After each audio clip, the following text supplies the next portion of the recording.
One of the things that Ibn Fadlan says is that they spend a third of the dead man's money on making these special clothes.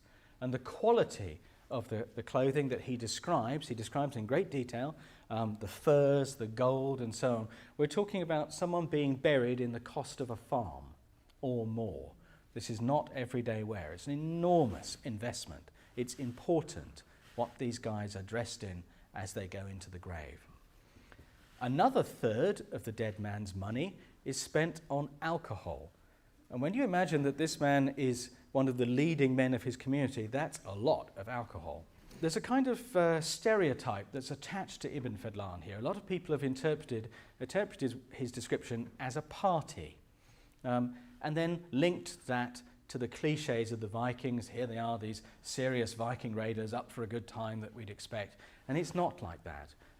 His description, when you get into it in detail, is actually rather uncomfortable. People are drinking and drinking and drinking for 10 days. He says sometimes people die from drinking at these funerals. This is not about enjoying yourself. These are people getting into a distinctly different frame of mind. And one of the things that is very rarely considered when we look at the archaeology, we kind of assume that these things are created by people who are sober. And that may not have been the case at all.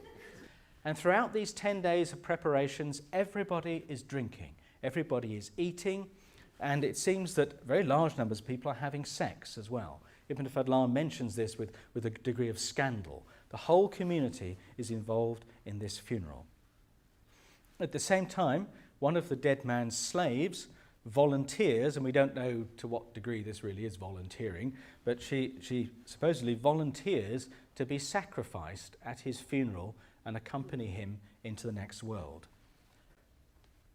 While this is going on, the slave woman that I mentioned, who volunteered to be sacrificed, is going round the tents of the men of the camp, and there are a lot of people here, and she's having sex with each of the men in turn. And again, this is not anything to do with any normal context that we might think of for that action. After each of these acts, the man in the tent shouts out so everybody can hear, "Tell your master I only do this out of duty." And this is going on all the while they're killing the animals, filling up the boat, and so on. Finally, she enters the ship by walking on a staircase made of the hands of the men. So they stand in a line with their hands like this. So she walks up their hands onto the deck of the ship. There, the dead man's closest male relatives, 6 men, first rape and then strangle her, at the same time as a woman who's been directing all of these proceedings, a kind of funeral director, stabs the slave to death. When the slave has been killed, the boat and its occupants and all this fabulously rich clothing and all the amazing things they put on this boat are set on fire.